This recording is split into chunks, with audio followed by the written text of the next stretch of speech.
Thank you for choosing to listen to PhoenixFire today. PhoenixFire features John Anthony West. You can access the PhoenixFire blog at www.jawphoenixfire.blogspot.com. You can learn more about John Anthony West by going to www.jawest.net. PhoenixFire number 6.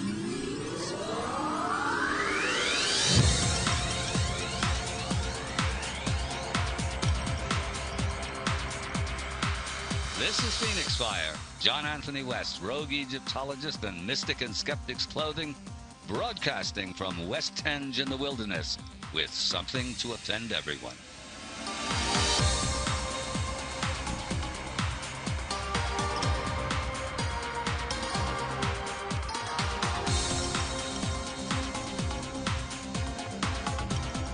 Welcome to the conflagration.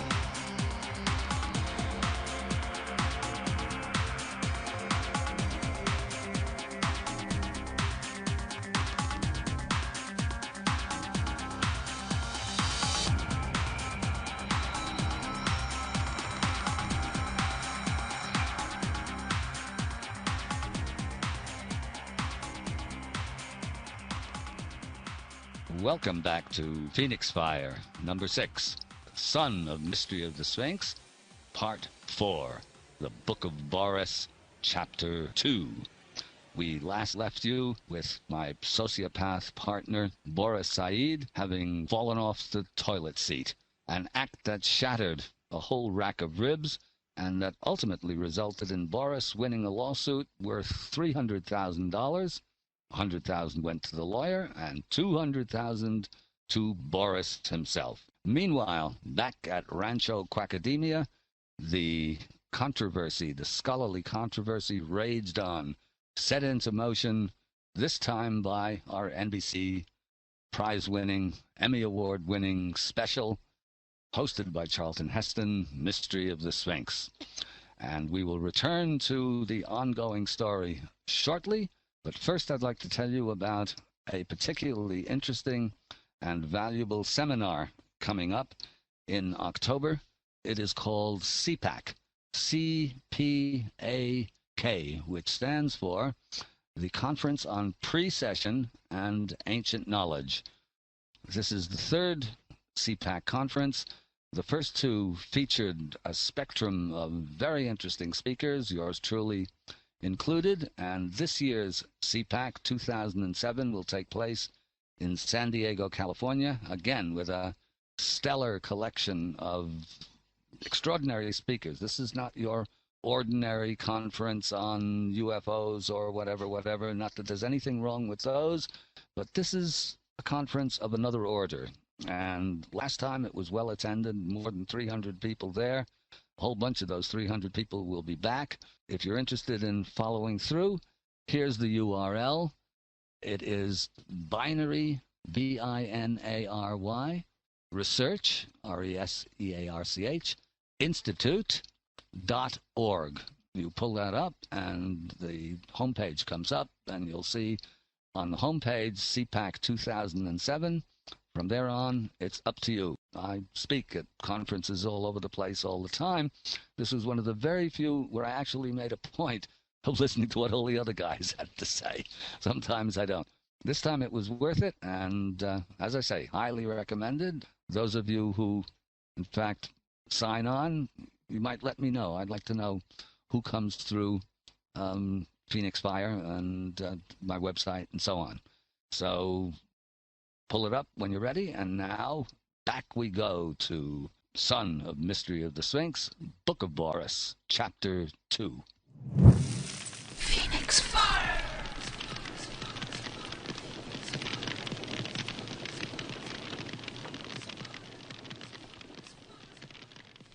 Now, as I said in the last episode, there are a number of, not so much lanes to this long story of Son of Mystery of the Sphinx, but rather like a spider web.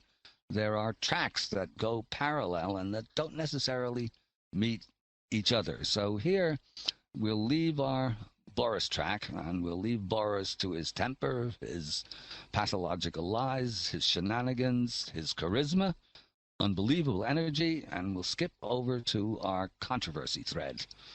Now, with Mystery of the Sphinx winning, it would take a year before it won its Emmy, but with it getting the enormous ratings that it got, now the Quackademic establishment felt obliged to address it in something like seriousness. Even after the GSA meeting and the AAAS meeting, the debate there, lots of press, particularly in newspapers. But now the heavy hitters got into the fray. This was Archaeology magazine, where Zahi Hawass and Mark Lehner weighed in.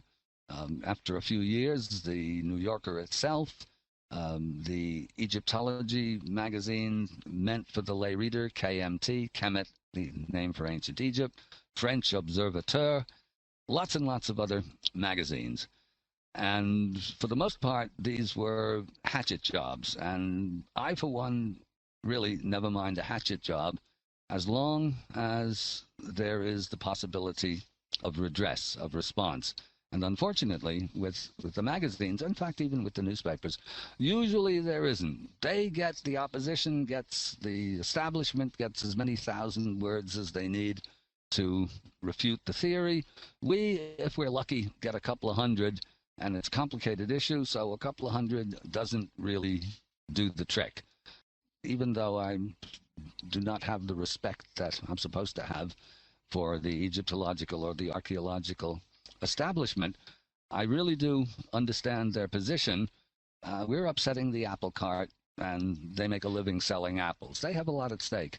The journalists actually, at least in theory, don't have anything at stake. They're supposed to be journalists. They're supposed to look into both sides of the story. And as a general rule, they don't. So there are a couple of these guys that I must say I have in due course, when we get our geo panel together and the geologists hammer it out, both pro and con, and if the results come out the way that I hope they're going to come out, there are a couple of these people that I will write them again in due course and let them know that by the time I'm finished, they'll have eaten so much crow it'll be an endangered species. In particular, guy in the New Yorker I have it really in for, named Alexander Stille, S-T-I-L-L-E. That story was in, I forget when it was, 97, 98, something like that. The New Yorker is not what it used to be, even though it likes to think that it is, and that issue has long since disappeared from the waiting rooms of the few thousand geriatric dentists who still subscribe to the magazine. Probably Stilla and myself and Robert Schock are the only ones who remember it, but I will remind him of it in due course. And mainly what I've got against him, I don't mind what he says, but he wrote the article, and as a New Yorker, you get paid a lot for New Yorker articles. You can afford to do your research. There's plenty of time for that. So he took Zahi Hawass and Mark Lehner accounts at face value and never actually even bothered to call Robert Schock or myself. That is irresponsible, to say the least. It's phony journalism, and I hope I get the opportunity to take him to task for that. There's actually no excuse for journalists There's really no excuse for journalists not to look at both sides of the story, particularly one like this, which is really independent of, let's say, political persuasions or whatever. But when you get to the bottom of it, and you look at what journalism is, it's a kind of slow-motion bobsled in its own right. You don't unbalance the ride. This is something that probably most people in this audience, or the general audience, don't really understand what a con job most so-called news is. You only get a sense of that once you're a piece of it. Even in at the edges. For example, years and years ago when I was in Ibiza, and it was the great hippie haven of the Western world, journalists who knew nothing about Ibiza, who had no artistic talent or creativity of their own, came to write about the real Ibiza and to report back. Well, these things were jokes. They were all over the place. New York Times, Playboy magazine, all sorts of articles. And they were a joke. We on the island used to read these things and realize that these people hadn't a clue. They'd interview couple of hippies, get laid somewhere, drop a tab of acid and think they knew Ibiza. And of course they didn't. Well, the same thing applies up and down the line. And once you've been subjected to that sort of stuff, actually what you do is you develop a very healthy disrespect, or at least an attitude of considerable circumspection to virtually anything that you read in a newspaper or a magazine, because it's basically, for the most part, it's Church of Progress oriented, and the journalists have their own agenda, even though they say they don't, and they're out to do an objective analysis or an objective report, and it's very, very, very rare that it is that way. So we know this from bitter experience. And in this case, to go back to a theme that I've discussed a number of times on the first 5 shows, what's at stake here? Because it's worth, let's say, it's worth harping on this subject, even if it's ad nauseum, because what's at stake is not simply a quibble between academics or even a major scientific breakthrough. It is that, but and I'm talking now specifically about the water weathering to the Sphinx, but also by extension the symbolist view of Egypt, which is inescapably entwined with the mystery of the Sphinx, with the geology of the Sphinx itself.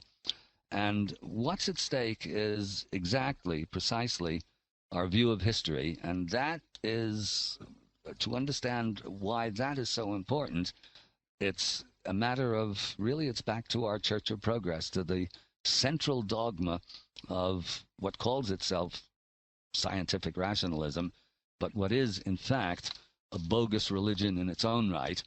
And the central dogma is, of course, that we human beings, we inventors of the bobblehead doll and the and the weapons of mass destruction and the biochemical and biological warfare, we are the greatest, we are the most evolved human beings that have ever existed on this planet.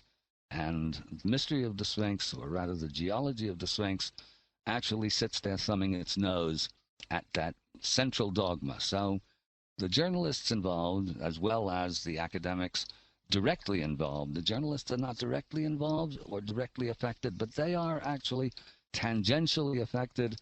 Most of them, if they were not, to some extent or another, believers in the Church of Progress, if not the high priests, are nevertheless loyal devotees. And anything that promises to shake up that dogma or to destroy it must be counteracted and, if humanly possible, either quibbled into silence or shouted into silence, one or the other.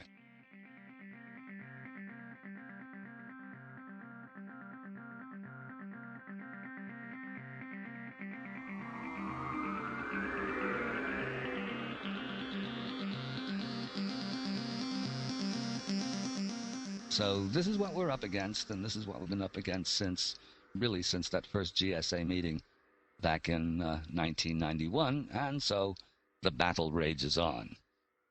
Now, when we're talking about upsetting a major paradigm, upsetting a dogma, and if I could digress here and go on to another, let's say another thread of the spider's web, all of us have, there are certain teaching tales. Let's say, if you're interested in these things at all, in other words, if you're interested in, I almost hate to use these words because they're so overused, but let's say self-development. If you realize to begin with that maybe things aren't as great as we're led to believe, that progress is not what it's cracked up to be, well, we have to take a certain kind of inner responsibility for our own lives. And it's a big battle for everyone personally, but for those of us who are actually, let's say, actively trying to upset the apple cart and bust the paradigm, for us, there are certain teaching tales, let's say, things that we use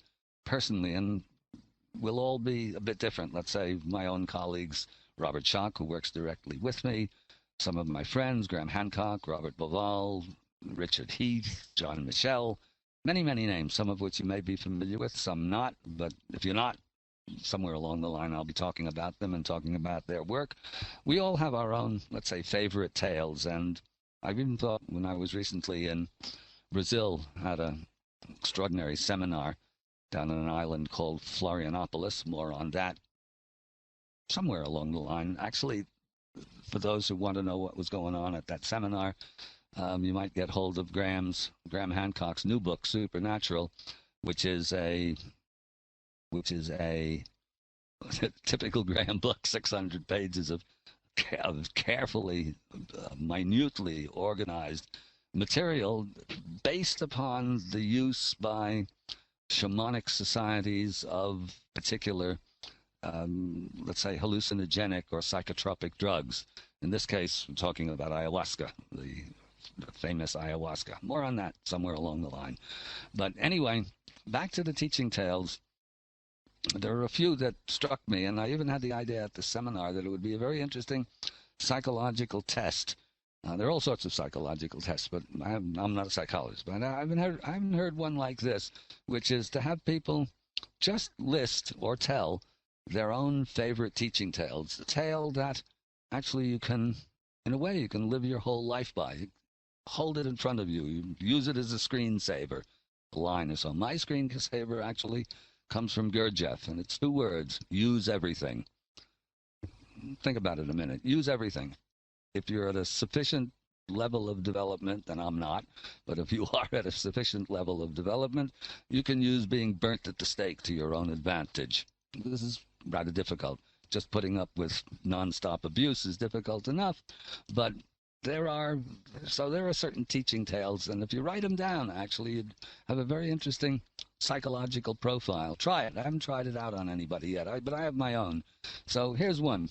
My friend Satish Kumar, Indian, and who runs the little environmental ecological magazine called Resurgence, told me when I lived in Wales and I was doing some writing for Resurgence, we were talking about something or another, and I was going on at my usual onslaught on the Church of Progress, and he said that his guru, when he was living back in India, had studied with Gandhi or with one of Gandhi's more prominent disciples, and he had the line, I don't know if it's original to him, but better to light one candle than curse the darkness. And I always liked that one, although I had my own caveats about it. Lighting one candle doesn't necessarily do much. It doesn't dispel the darkness, not really, though it may call attention to the darkness. That's beneficial. And quite possibly, at least the tack I like to take, is that eloquent cursing maybe gets lots more people to light candles. I don't know. Now, it's useful sometimes to be able to take in both points of view, the teaching tales. For example, we're all of us now bombarded with the whole subject of global warming, whether or not it's man-made, whether or not it's natural. To a certain extent, as far as I'm concerned, it's sort of beside the point. In a world with 6 billion people in it, virtually anything that's done amounts to little more than environmental band-aids and ecological aspirins. The situation looks practically hopeless, but there is, in fact, a teaching tale, one that just came across my computer a few days ago, that takes another point of view on that subject, and it is that we will return to when we come back from these important messages. Phoenix Fire.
Surprise!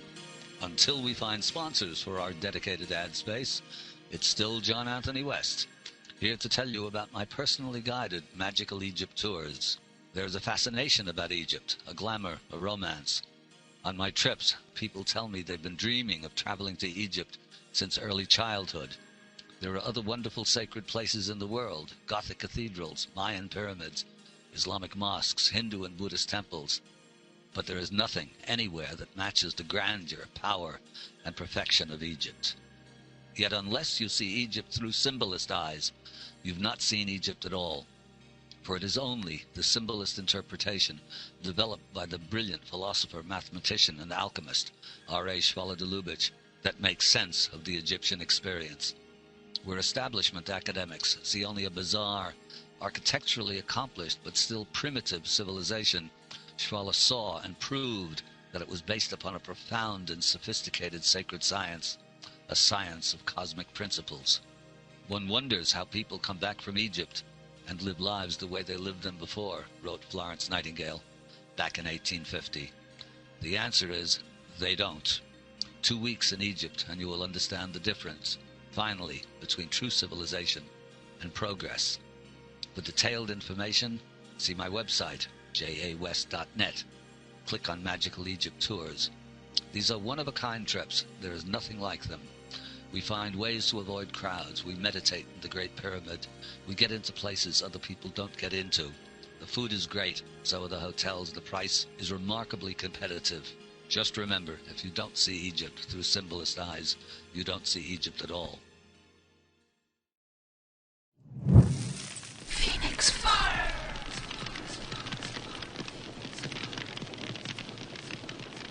So, back to our teaching tales. Environmental meltdown, ecological, global warming. I've never been a great believer in signing 1,000 petitions. Does it really do any good to drive a hybrid car? I don't see the military changing over to hybrid tanks. How much can we do individually?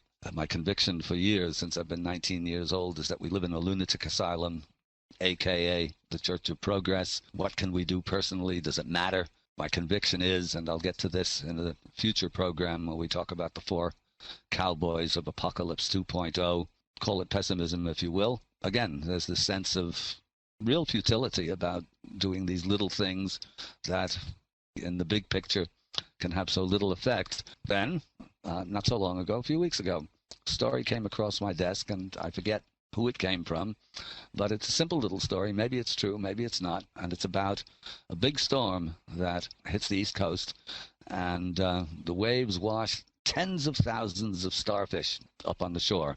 A man is walking down the beach, and he sees a young boy methodically picking up the starfish and throwing them back into the water one at a time.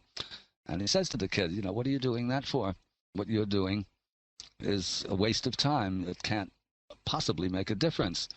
The kid doesn't even turn around. He throws another starfish in, and without turning says, made a difference to that one. So there it is. I like that story. Made a difference to that one. So maybe the next car will be a hybrid. I don't know. Anyway, the teaching tales are instructive, and probably all of us have, either consciously or unconsciously, certain teaching tales that guide us at, let's say, at sensitive times. My own conviction is that to change one thing in the lunatic asylum, everything has to change. But how to affect that, this is another matter altogether. And then what can we do personally? I'm reminded of a line I remember reading in one of the first of the books that really started the whole rethinking of the horrific situation of the Native Americans, so-called Indians. That was a book back in the 30s, still probably around, very well known in its time. I think I read it back in the 50s maybe. It's called Black Elk Speaks, about I think he was Lakota Sioux, old man, and one of the early ethnographers, anthropologists, was interviewing him, and he wrote a lot of things down. I think Black Elk was actually at Custer's last stand, and he talks about a great vision that he had of things changing, but it ended on a downward note, because he said, talking about himself, he said, big vision but small man. So I don't know. Sometimes I have the big vision, but what can I do? Well, I do what I can. Now, back to Boris. Leave our quackademia for the moment, and back to Boris and the lawsuit in progress.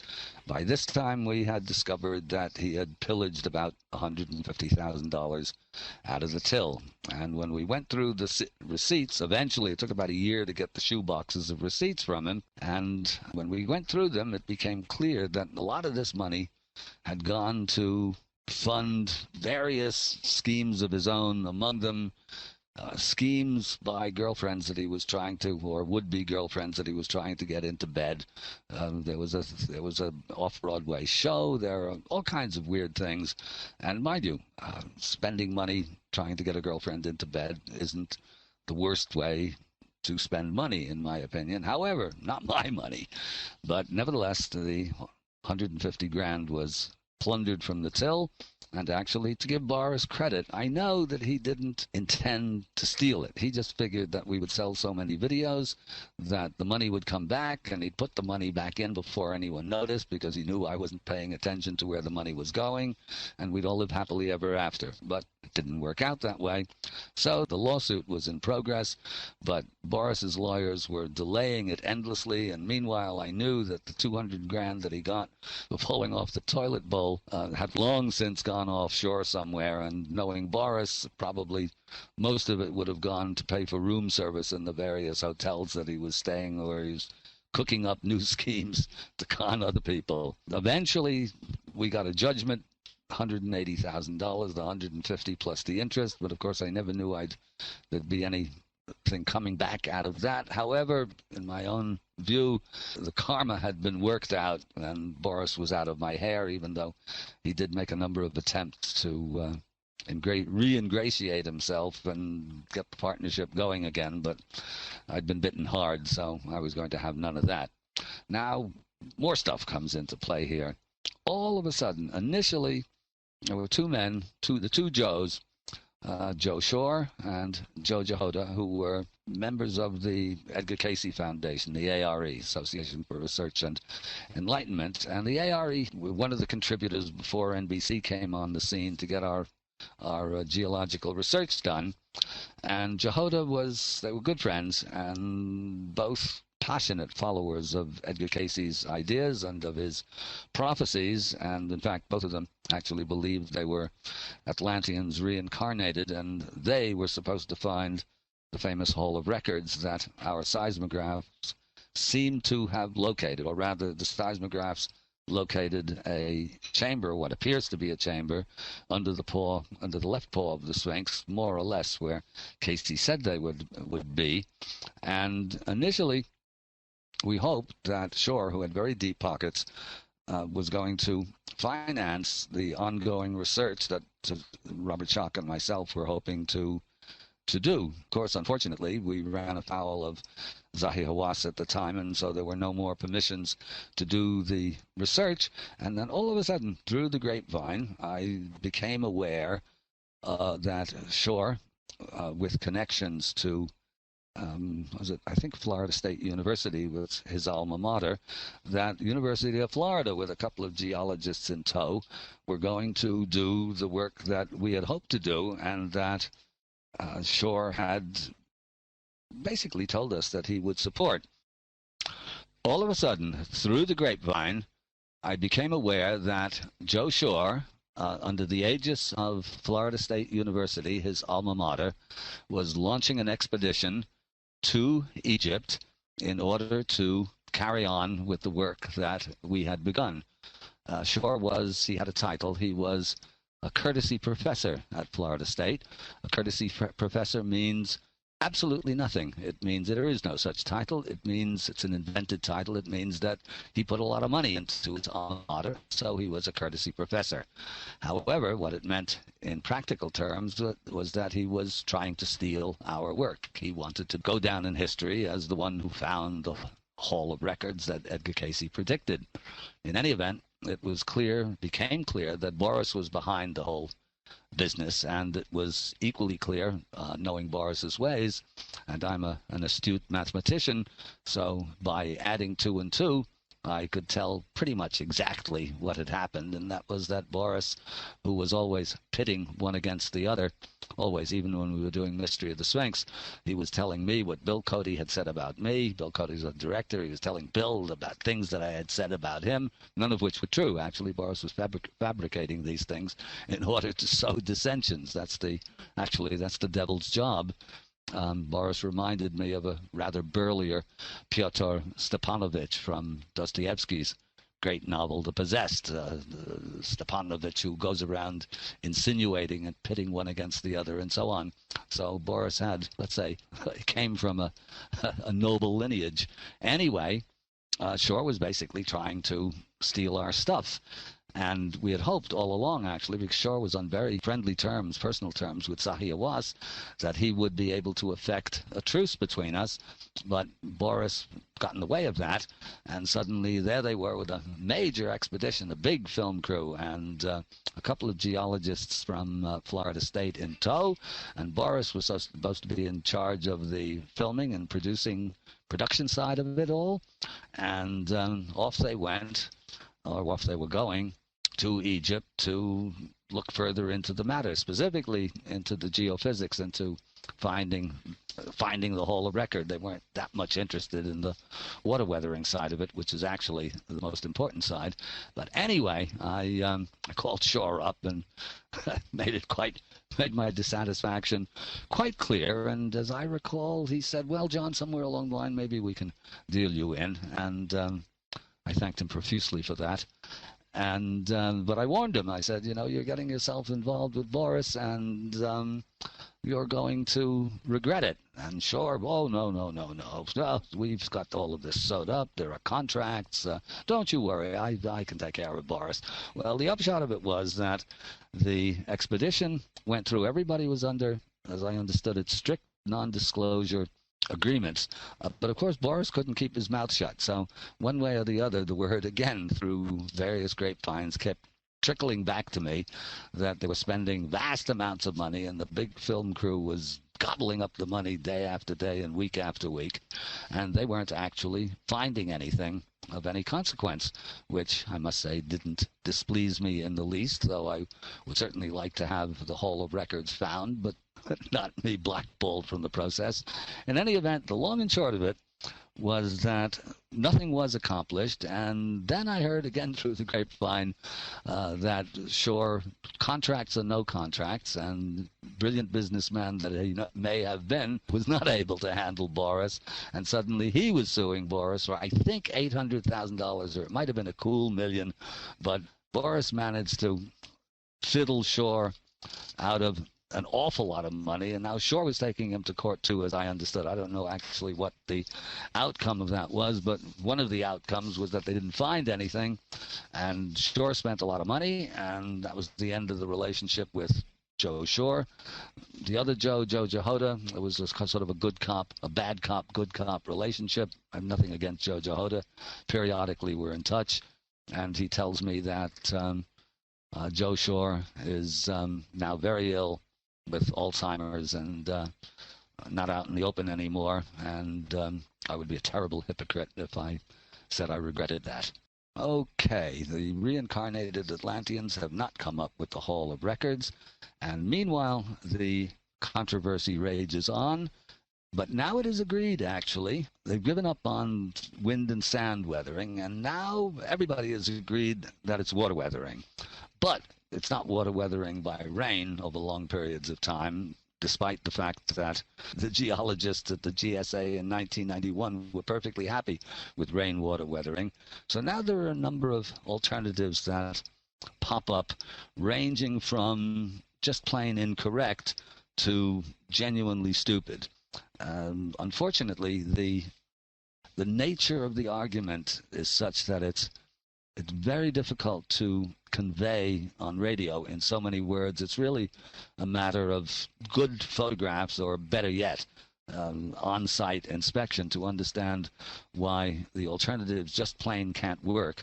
There is a bit of rain on the Giza Plateau, an inch or two every year, And this water does percolate down into the porous limestone, and it also percolates up now with the rising water table, particularly nowadays. It percolates by capillary action up into the limestone, and then on the surface of the Sphinx and the surface of the enclosure, you can see kind of big flakes forming like giant potato chips, and you can see them almost in front of your eyes, flaking off and falling to the ground. However, when you look closely, you see that the flakes, they're called Lehner flakes for a reason that I will get to shortly. The Lehner flakes follow the already weathered contours. They don't create those contours, and they cannot create those contours. And that, again, is easily demonstrable, but on site, because there are places on that Sphinx enclosure wall where you can see things that have been added, old late kingdom tombs that were cut in around 600 BC into the already weathered, deeply weathered bedrock of the enclosure wall. And there you can see just how much damage the Lehner flakes have done over the course of some 2,600 years, much of which, of course, the Sphinx was covered over with sand, but so was the other enclosure wall, equally covered with sand. And by the way, just the way insight into the way the scholarship and the science is done, it's a peculiar thing, because when we started this off, the enclosure wall, and for this you have to find a good photo. You'll find it on my website, I think, or Shock's website. You can pull it up if you're interested enough to chase it down. We realized that the Sphinx itself wasn't our Exhibit A in the argument. It was the enclosure wall that was the major exhibit, because that had never been repaired. And there, the weathering was at its, not only was it at its most extreme, but it was markedly more extreme on the western end, where the water would have come down the plateau and over the back of the enclosure wall, and on the western part of the east-west enclosure wall, where it was prodigiously weathered to the west and barely weathered at all to the east. And this could only be the result of lots of water falling over the wall and creating this enormous amount of weathering. And when I say enormous amount of weathering, it's on the enclosure wall, the back of the enclosure wall, and the western end of that east-west side. In certain places, it's as much as 10 or 12 feet. So when we get our geology panel together, when we get our geologists over there, one of the main questions that we will try to address is precisely what kind of conditions would be necessary to create that kind of extreme weathering, and whether or not anybody knows among the attending geologists of an example that parallels what we see on the Sphinx. So this is still to go, but meanwhile, the water weathering is now acknowledged, but the arguments being put forward are really very, very easily shot down in flames.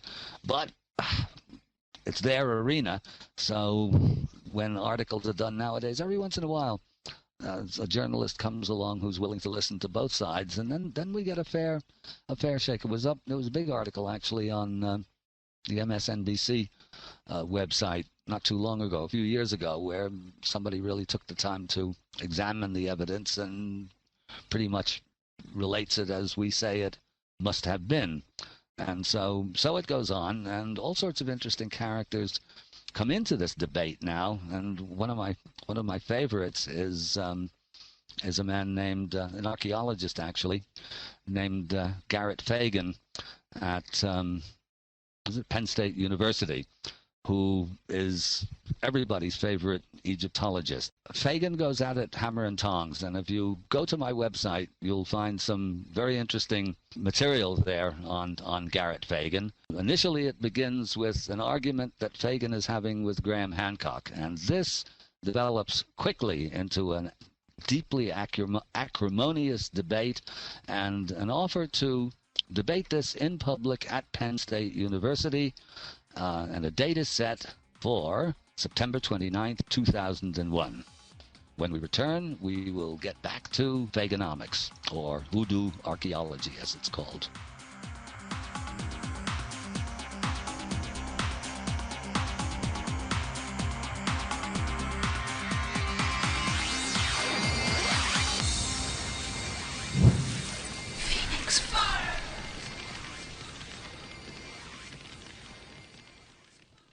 Magical Egypt, a symbolist tour in DVD, and more besides.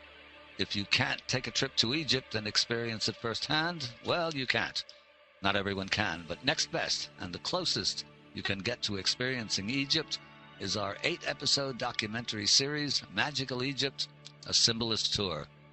This is the brainchild of my partner, Chance Gardner, a graphic designer and 3D animator of genius, and this series is an absolutely unique visual, emotional, and intellectual media experience. There are innumerable documentaries about Egypt, dry as dust, misleading, repetitive exercises in Egyptological establishmentarianism, from the National Geographic or Discovery Channel, or some other wielder of the academic cookie cutter. Pretty pictures, nothing ever that feeds the mind, the heart, to say nothing of the soul. This series fills that gap. We explore Egypt in depth. We follow the ramifications into alchemy, the tarot deck, modern DNA research, sacred geometry, the mysteries of ancient technology. There are interviews with leading-edge scholars, scientists, and thinkers, each contributing to a radical revision of our understanding of the past. For more information, go to www.magicalegypt.com and more. If you've not read My Serpent in the Sky, The High Wisdom of Ancient Egypt, maybe it's time you did. An in-depth introduction to Shwala Dulubich's symbolist interpretation. Our Emmy Award-winning classic documentary, Mystery of the Sphinx, now available in an upgraded DVD version. My guidebook, A Traveler's Key to Ancient Egypt, an invaluable source of information for armchair and actual travelers to Egypt.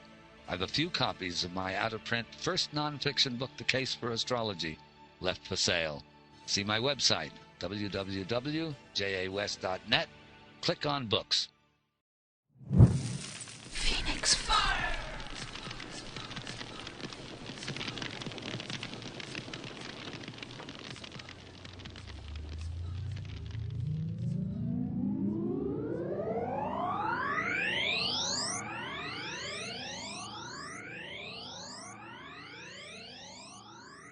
So, back to Garrett Fagan, who inspired the name of Quackademia, and Garrett was himself the winner, perennial winner of the Donald Duck Sound-alike contest. To really get a sense of him, you have to see some unadulterated Garrett Fagan in action, and I think you will find that on my website, archived somewhere, where he wrote a absolutely vicious diatribe against Robert Schoch, and I responded in kind.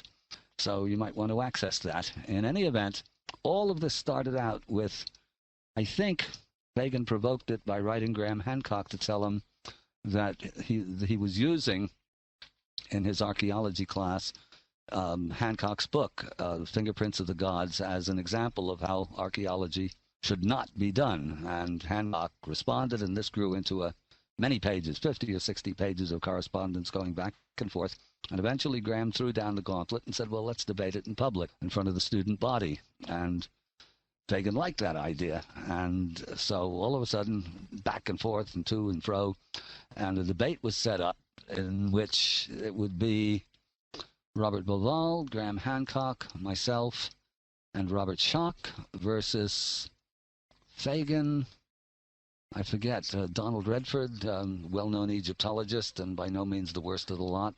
I was going to debate him on symbolist Egypt. Schoch would debate the geology, I forget with whom. Anyway, it was all set up, and then we became aware of the promotional literature that was going out from Penn State, in which they invited students to witness archaeology versus pseudo-archaeology. Well, this was supposed to be a debate, and debates, it's like starting off a lawsuit by calling the accused the guilty.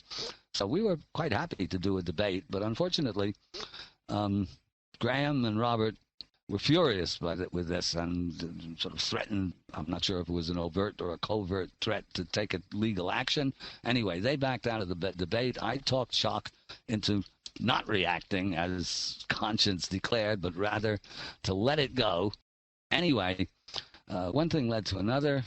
Fagan claimed that he wasn't responsible for the inflammatory language. Yes, he was innocent, just like O.J., and the whole thing disappeared in acrimony, and as it turned out, out there at Penn State University. This was just as well because the whole thing was scheduled for September 29th, 2001, and the ruins of the Twin Towers were still smoking. There was absolutely nothing else in the news, nor would there be for another 6 months or so. So there had been 11 people at our debate, and the whole thing was abandoned, which was just as well. But it also inspired me in certain other ways. I even invented, when you're dealing with quackademia, a formula for calculating specific density, which is obduracy over obtuseness times arrogance squared. And the unit of measure, like volts or ohms or watts, was the Fagin. But anyway, it all disappeared. It all dissolved into nothing.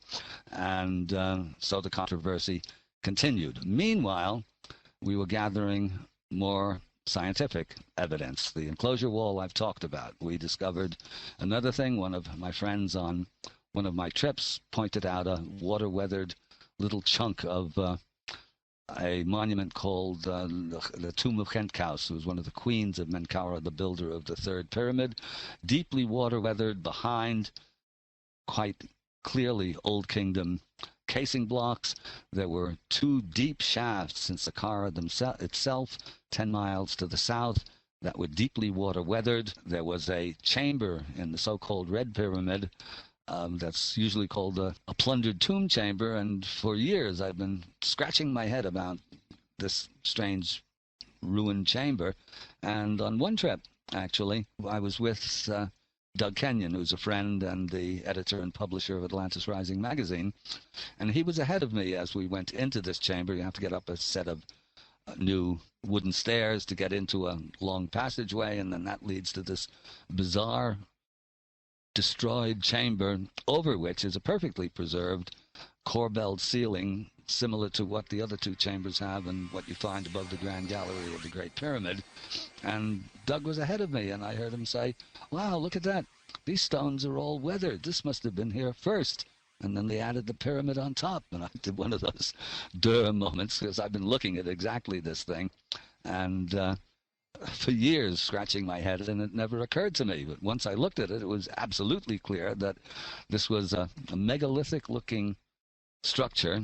Looked sort of like the particularly Newgrange in Ireland, I think it is, and quite clearly megalithic in construction, roughly dressed, large blocks, maybe weighing 4, 5, 6, up to 8 tons, piled on top of each other. Quite clearly constructed. But these blocks had been out in the weather a long time. It took a while before I could get Shock there to take a look at it, and he concurred. And so over the course of now, 10 years have elapsed since our original expeditions, or our original GSA presentation in San Diego. But now we had a lot more evidence to go. There was the enclosure wall itself. There were west wells, because I was the one who discovered those. There was Kenyon's Cavern, that's the one in the Red Pyramid, and then the corner of the Khentkaus, so-called Tomb of Khentkaus. Friend Jennifer had discovered that. That's Jennifer's Corner. What the hell, if you discover you're an amateur astronomer and you discover a new comet, it gets named after you, so only fair that the discoverers should have these little bits of evidence. Not little bits, actually, pretty impressive bits of evidence with their name attached to it. So we now had a whole bunch more evidence, and again we submitted an abstract to do a second presentation at the Geological Society's annual meeting of 2000. But this one was not in San Diego, it was in Reno, Nevada. When you go to these things, actually, it's like a 3-ring circus. There are lots of presentations going on simultaneously in various rooms. If you go into most of them, you find 40 people, 50 people, 70 people in a room, good for 300, 400, 500. And when it was our turn, the place was full, 500 geologists sitting there listening to an oral presentation. And this was Robert Schock giving it, because he's the one with the letters after his name. But as it turned out, actually, this was not as advantageous. You see, when you sign up for these things, there are poster presentations. That's what we did the first time. That's what they gave us. And there are also the oral presentations, which are just 20 minutes long. Well, you can gather from just what I'm saying here, 20 minutes isn't an awful lot of time to present fairly complicated evidence. And the problem with the oral presentation is that there's almost no question and answer period afterward. So really nothing came of that other than that it's now down on the track record and we presented our stuff. And apart from the two people who voiced objections, the other 498 or whatever it were basically enthusiastic and came up to Shock afterwards and said, really interesting and blah, blah, blah. Can we help if you do further research and so forth and so on? So that was that particular GSA of 2000.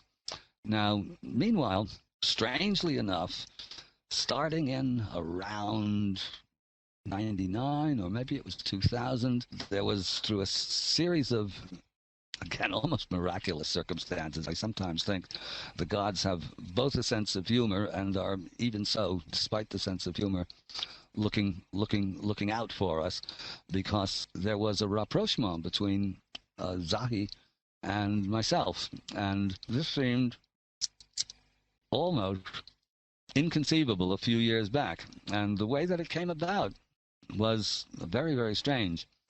For a number of years, I was doing my Egypt trips with a firm that will remain, and a man who will remain nameless, based in Atlanta, that specialized in, let's say, metaphysical travel.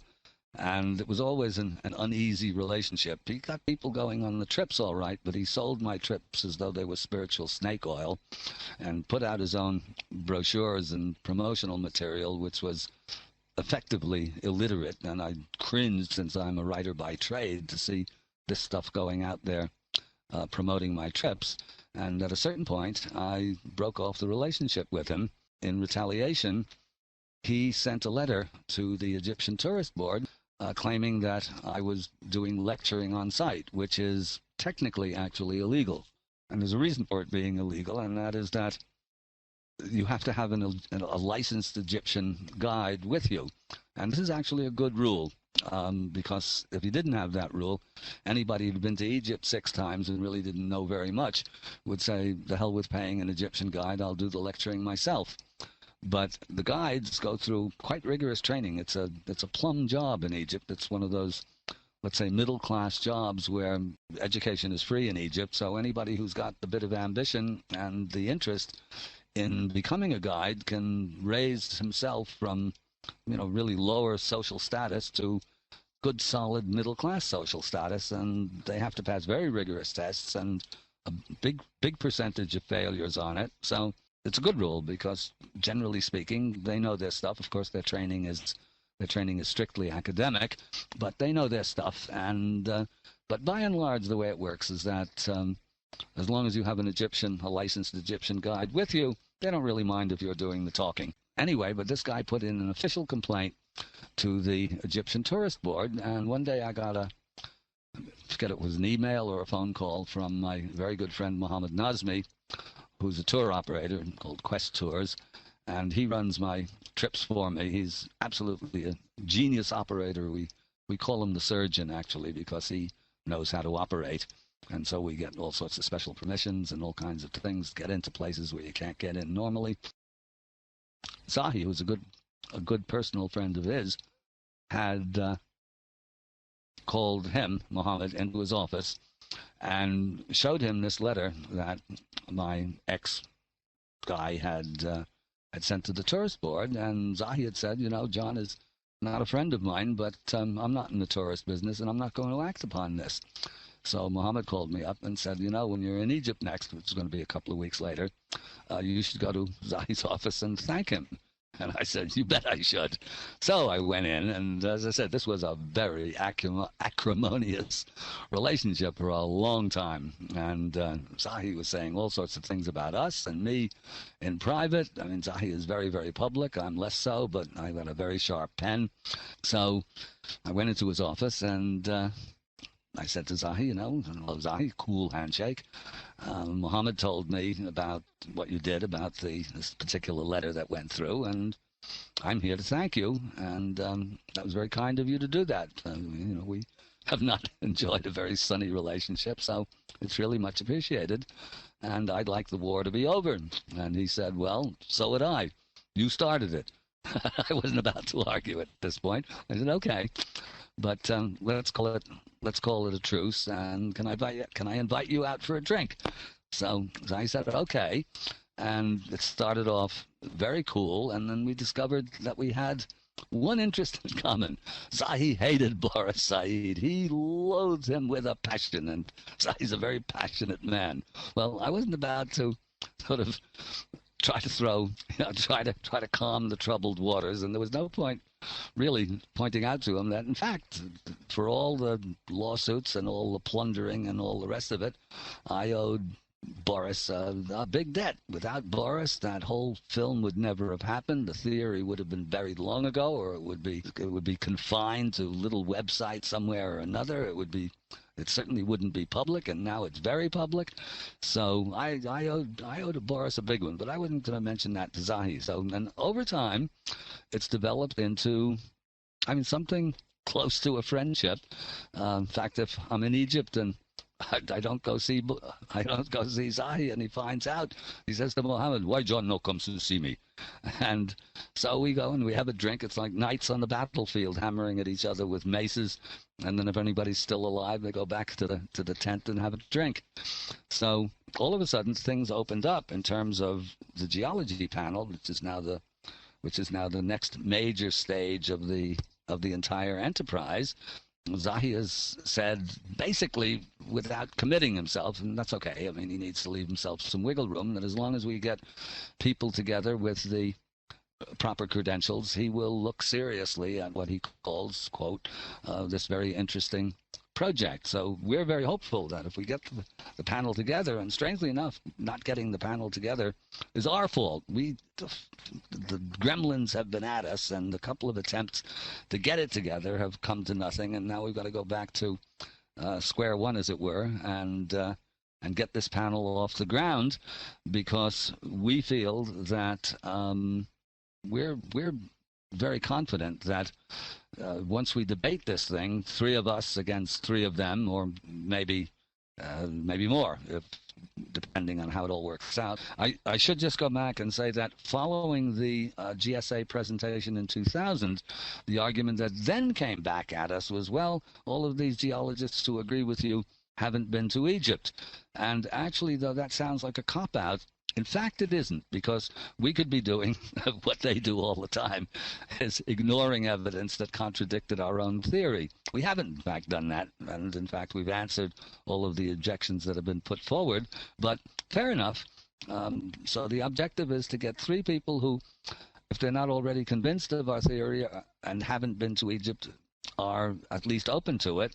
If they have been to Egypt, so much the better. And I should, again, add in here that over the course of the dozen years or so, a number of geologists went to Egypt to look at the Sphinx weathering and the theory for themselves, and a number of them came back, some of them just privately, but a couple of them publicly, fully credentialed geologists who absolutely agreed that it's water weathering. That concludes our section, Son of Mystery of the Sphinx. Next time, something new and different. Thank you.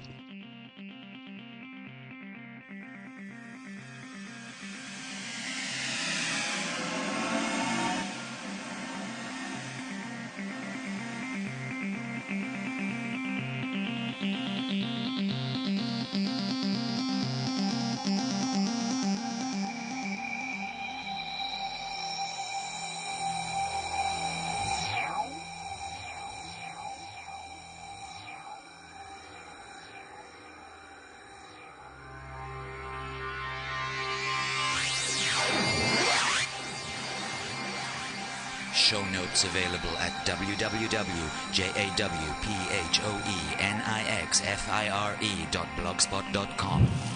Phoenix Fire.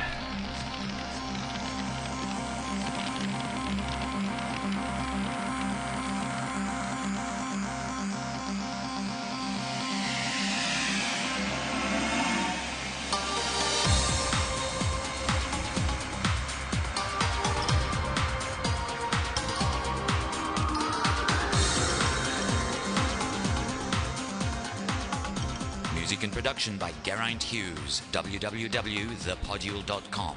More information on John Anthony West is available at www.jawest.net.